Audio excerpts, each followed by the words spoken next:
오늘 브리핑 전에 간단하게 주말에 발생한 이스라엘 팔레스타인 분쟁과 관련돼서 간략하게 말씀드리겠습니다. 관계부처와 금융당국은 현재 분쟁 발생 이후 시장 상황과 예상 영향을 긴밀하게 점검 중에 있습니다. 오늘 대부분의 금융시장이 열리지 않아 본격적인 시장 상황은 파악하기 어려운 초기 상황이지만 사태 전개 방향이 매우 불확실하므로 정부는 각별한 경계심을 가지고 시장 모니터링을 한층 강화하는 한편 모든 가능성을 열어두고 우리 경제에 미치는 영향이 최소화되도록 최선의 노력을 다하겠습니다. 향후 업데이트되는 상황은 여러분께 계속 말씀드리겠습니다. 그럼 오늘 브리핑을 시작하겠습니다. 오늘 브리핑은 주요 통상 현황과 관련한 최근의 진행 상황을 간략히 말씀드리고자 합니다. 미국의 반도체 장비 대중국 수출 통제와 관련된 사항이 하나고요. 두 번째는 IRA 이후 우리 친환경차의 미국 시장 판매 동향, 세 번째는 최근 외국인 투자 동향 등 세 가지입니다.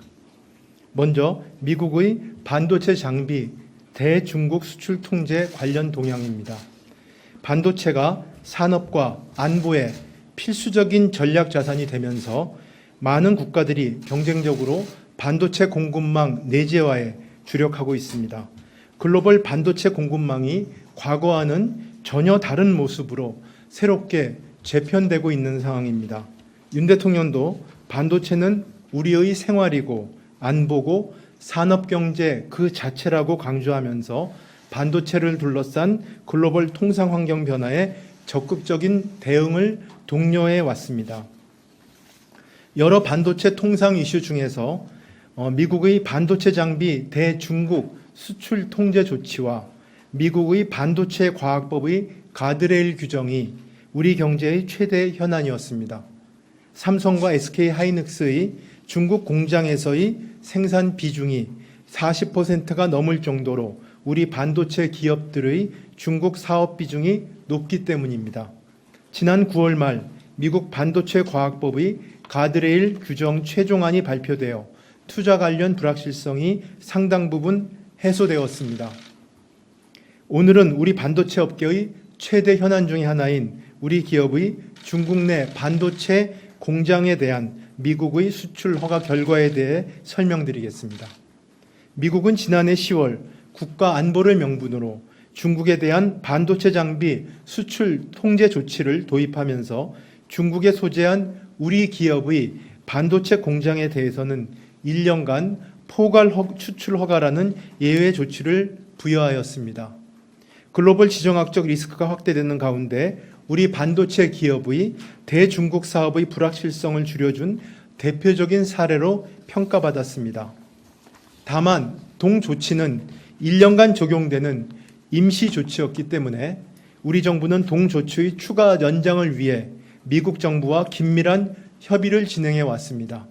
최근 미국 정부는 수출 통제 당국과 NSC 경제안보대화 채널을 통해 삼성전자와 SK 하이닉스의 중국 내 반도체 공장을 미국 수출관리 규정에 따른 검증된 최종 사용자, 즉 VEU로 지정하여 앞으로는 별도의 허가 절차나 기간 제한 없이 미국산 장비를 공급하겠다는 최종 결정을 전해왔습니다. 삼성전자와 SK 하이닉스 등 관련 기업에게도 미국 정부의 관련 결정이 이미 통보된 것으로 알고 있으며 동 결정은 통보 즉시 효력이 발생하게 됩니다. 이번 미국 정부의 결정은 우리 반도체 기업의 최대 통상 현안이 일단락되었음을 의미합니다.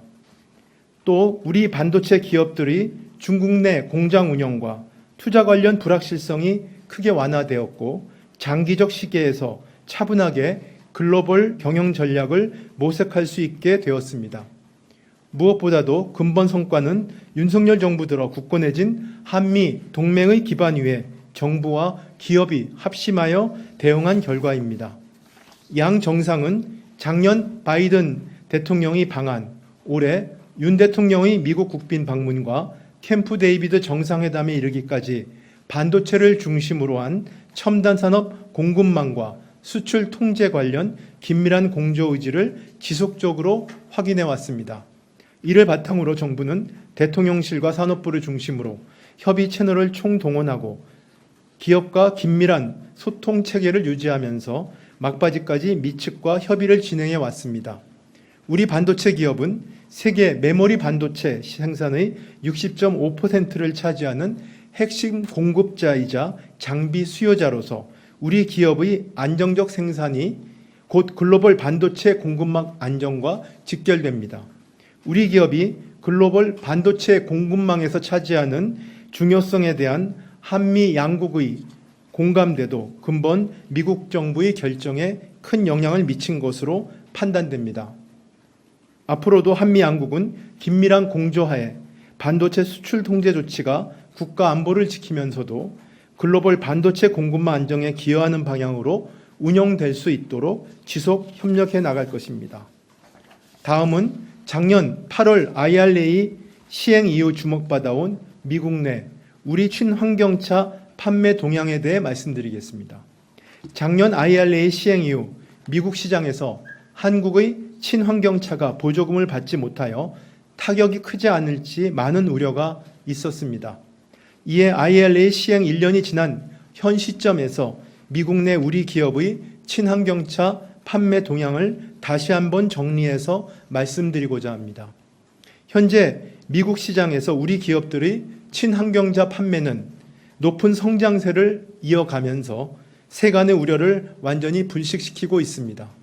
IRA 발효 1년 차인 금년 8월 미국 내 우리 친환경차 판매량은 역대 최고치인 14,000대를 기록하였고 미국 내 시장 점유율은 10.9%까지 증가하여 업계 2위의 점유율을 달성하였습니다. 작년 8월에 비해 판매량은 153% 증가하였고 시장 점유율은 2.9%포인트 상승했으며 업계 순위는 2단계 뛰어올랐습니다.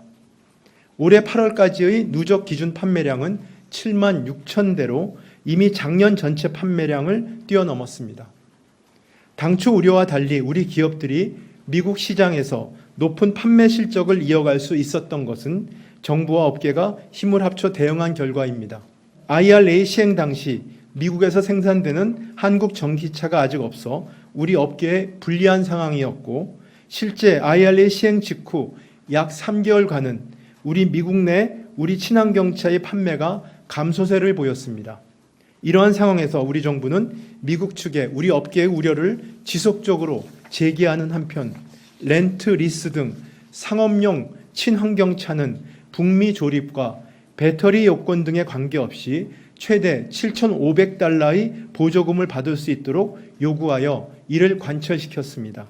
이후 미국에서 우리 기업들의 상업용 친환경 판매 비중은 작년 5% 수준에서 올해 8월 55%까지 대폭 확대되었고 이에 힘입어 현재 대미 친환경차 판매는 역대 최고 수준의 호조세를 보이고 있습니다. 2024년 하반기에는 현대차 그룹의 조지아주 전기차 전용 공장이 양산에 들어갈 예정입니다. 여기서 생산되는 우리 기업의 전기차는 미 정부의 보조금을 수령하기 위한 국민의 최종 조립 요건을 충족하게 될 것입니다. IRA라는 도전에 성공적으로 대응하면서 우리 자동차 산업은 역대 최고 수출 실적을 달성하며 무역수지 개선과 하반기 수출 회복에도 크게 기여하고 있습니다. 자동차 수출은 14개월 연속으로 전년 동월 대비 두 자릿수대 증가율을 보이고 있으며 완성차와 자동차 부품을 포함한 자동차 산업의 수출 금액은 올해 8월까지 총 624억 달러를 기록하며 우리나라 수출 1위 품목에 올랐습니다. 특히 우리 기업이 수출한 자동차 3대 중 한 대는 수출 단가가 높은 친환경차로 양적 성장과 함께 질적 혁신도 이루어내고 있습니다. 마지막으로 최근 외국인 직접 투자 동향을 말씀드리겠습니다. 1월부터 9월까지 누적 외국인 직접 투자 신고 금액은 전년 동기 대비 11.3% 증가한 239억 5천만 달러를 기록하여 역대 최대 실적을 달성하였습니다. 특히 반도체, 2차 전지와 같은 첨단 산업 분야의 그린필드 투자가 다수 유입되면서 국내 산업의 공급망 강화는 물론 신규 일자리 창출에도 긍정적인 효과를 미칠 것으로 기대됩니다. 참고로 그린필드 투자는 M&A와 같은 지분 투자와는 달리 공장이나 사업장을 직접 설립하여 운영하기 위한 투자로서 일자리 창출 효과가 더 크다고 할 수 있습니다. 외국인 투자는 국가 경제의 성장 잠재력과 건전성에 대한 국제사회의 종합적인 평가라고 할 수 있습니다. 세계 경제가 어렵고 불확실성이 가중될수록 안정적인 성장 기반을 갖춘 국가에 직접 투자가 집중되는 경향이 있습니다.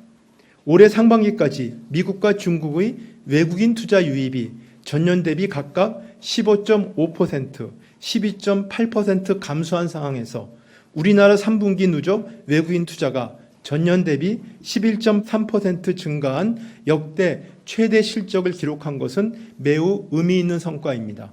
특히 윤석열 정부 취임 후 5분기 동안의 외국인 투자는 총 433억 달러로 전 정부 첫 5분기 326억 달러에 비해 33%나 증가한 것입니다.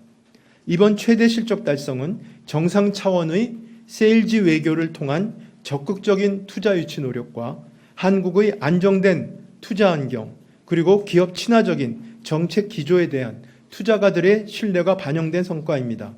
정부는 투자세액 공제 확대 등 민간 투자 활성화를 위한 인센티브 강화와 글로벌 스탠다드에 부합하는 규제 혁신을 추진하며 기업하기 좋은 환경을 만들기 위해 노력해 왔습니다. 윤 대통령은 대한민국 1호 영업사원으로서 글로벌 기업인들에게 적극적인 투자에 나서줄 것과 어려움이 있으면 언제든 대통령실에 문을 두드려 줄 것을 당부하며 외국인 투자 유치를 위해 직접 발로 뛰고 있습니다. 올해 들어 대통령이 정상 순방 계기에 유치한 외국인 투자 금액은 신고 기준으로 31억 4천만 달러로 사상 최대 실적 달성에 크게 기여하였습니다. 넷플릭스의 25억 달러, 코닝의 15억 달러 투자 계획 발표까지 합하면 그 규모는 더욱 커집니다. 금년에도 작년에 이어 연간 기준으로 사상 최대 외국인 투자 유치 실적을 달성할 수 있도록 세계 최고의 기업 환경 조성 노력과 함께 정상 중심의 팀 코리아 세일즈 외교에 최선을 다하도록 하겠습니다. 이상 브리핑을 마치겠습니다.